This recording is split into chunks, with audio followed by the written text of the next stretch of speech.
నువ్వు గంప కింద ఉంచుకొని మిగతా వాళ్ళని పిలుచుకుంటావా నువ్వు?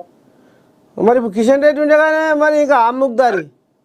అరే కిషన్ రెడ్డి ఉన్నాడు, బండి సంజయ్ ఉన్నాడు, ఇద్దరే ఉన్నారు. మిగతా వాళ్ళందరినీ ఇప్పుడు పార్లమెంట్ మెంబర్లను అసెంబ్లీ మెంబర్లను వెళ్ళగొడితే వీళ్ళకి పట్టాభిషేకం వస్తుందంటే వెళ్ళగొట్టుకోండి. ఇవాళనే పట్టాభిషేకం వస్తుంది. మన వశిష్ఠుడి మాదిరిగా కిరీటం పెడతాడు ఎవరు మన ఇప్పుడు అయిన ప్రెసిడెంట్ మీకు కిరీటం పెడతాడు అనుకుంటే ఇవాళనే మొత్తం వెళ్ళగొట్టి మీరు ఒకళ్ళు కిరీటం పెట్టించుకోండి. మళ్ళా కిరీటం గారు కూడా పంచాయతీ వస్తుంది కదా. కిషన్ రెడ్డి నువ్వు మళ్ళీ కిషన్ రెడ్డి ఊరుకుంటా అంటే కిరీటం పెడితే అట్ట ఉంటది. నేనా ఆయన మొదటి నుంచి సీఎం అభ్యర్థిని నేనా అని ఇప్పుడు ఆ కోసాక కారేటం ఆడుతుంది. ఎందుకన్నదయా ఆయనే ఇప్పుడు ఉన్న ప్రధానమంత్రిను ఆయనే ఇద్దరు కలిసి అమెరికా పర్యటన ఫస్ట్ పర్యటన చేసిండ్రు. అమ్మా ఈయన గడ్డం పెంచుకునేది ఆయన గడ్డం పెంచుకునేది. అద్వాని గారు మీ షేవింగ్ చేసుకొని పోన్లి, మీరు పోయేది అమెరికాకు, మీరు గడ్డం పెంచుకొని పోవద్దని ఇద్దరికి సలహా చెప్పి పంపిండు. అమ్మా అరే ఈయాడుదా నిన్నడుదా నీతో మాట్లాడుతాడు ఈయాటోడా నిన్నటోడా? అవు అవు అవు అవు అవు తరాలు నాటి అంట చూడు. అరే నేను పూర్వపోయినా కదా అంతే అంతే.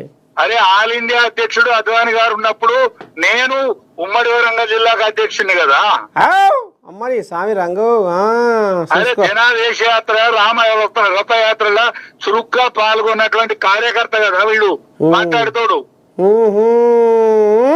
అదే జంగారెడ్డి శిష్యుడు కదా. పార్లమెంటు 2 పార్లమెంటు సీట్లు ఉన్నప్పుడు ఒక పార్లమెంటు సీటు అనంకొండ నుంచి వచ్చింది కదా.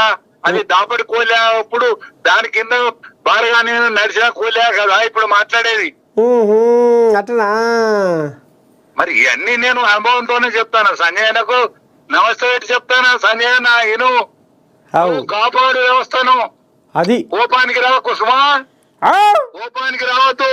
ఓ బనిసా జర్ర ఇను. ఎందుకంటే కరువు కాలం వెళ్ళబోసి ఎప్పటి నుంచో బీజేపీలో అంటుకొని ఉన్నాడు ఆ పెద్ద మనిషి కర్రబేర రాజన్న. ఏదో కథ చెప్పుకొస్తున్నాడు జర్ర ఇను. ఎందుకంటే కలపకపోయే గుణం నిన్ను ఏమంటలేడు, కలపకపోయే గుణం ఉండాలి అంటుడు. అంతేనానే? కలుపుకుంటే కలిసిపోతే పెద్దోడేది కలుపుకోపోయినోడే. అబ్బా కలుపుకోపోయినోడే పెద్ద మనిషి అవుతాడు. అంతే. ఎల్లవరితో ఒక్కడే మిగులుతాడు. అవు ఒట్టేది పోషకాడు అయితే మంచిదా కాదు కదా.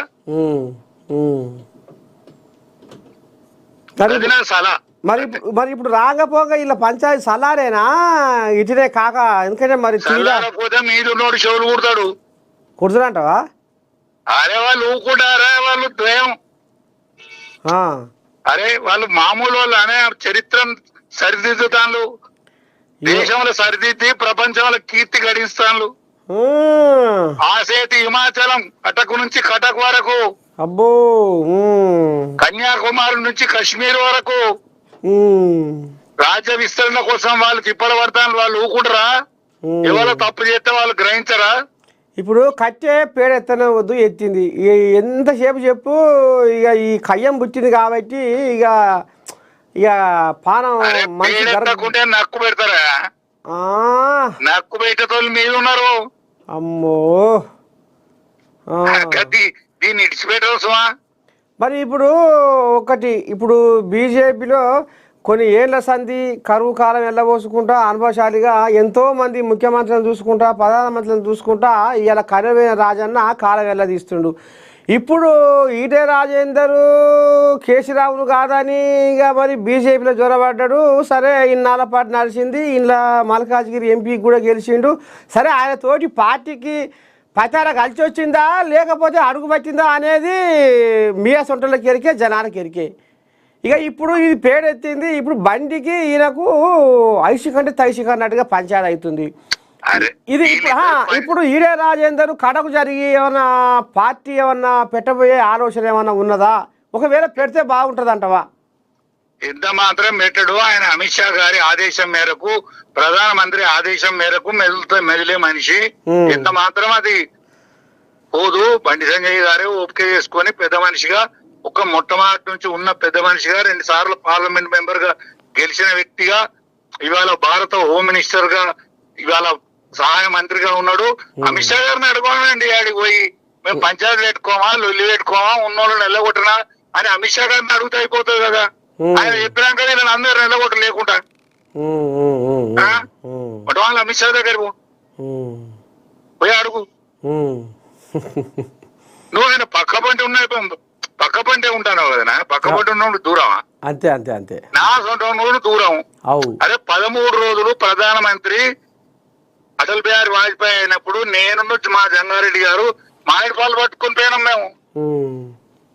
నేను అని చెప్తానా, వైద్యం చెప్తలేను. అన్నా ఇంకో ముచ్చటే, ఈ మెదకు ఎంపీ రఘునందన్ని మాట మాటకు ఒకరు ఫోన్లు చేసి బెదిరిస్తుర్రు, సంపుతాం అంటుర్రు. ఈ కోయిలాగా అదురుకుంటుంది. ఏదే ఈ పంచాది ఎవరు కావచ్చినాయి వాళ్ళు? సంపుతాం అన్నవాడే సత్తాడు. అంతేనా? సంపేటోడు ఎప్పుడైనా చెప్తాడే? రాష్ట్రము మధ్యప్రదేశ్కి వెళ్ళి ఫోన్లు చేస్తుర్రాట, ఎన్నటికైనా నిన్ను కథం పట్టిస్తామని బెదిరిస్తుర్రాట ఫోన్లల్లా. అరే మా కోయిలాగా నంబర్ 1 కోయిలాగా దాన్ని బెదిరిస్తాను. బెదిరించోడు ఎవడన్నా ఇప్పటి వరకు చంపిండా? అంతే అంటవా? బెదిరి చంపేటోడు అయితే ఎందుకు మాట్లాడ చేస్తాడు? ముందుగా కానకుంటే వచ్చేది పక్కకుంటే చంపారు పెడతాడు. అంతే అంతే అంతే అంతే. అది అరిసే కుక్క కరవదన్నట్టు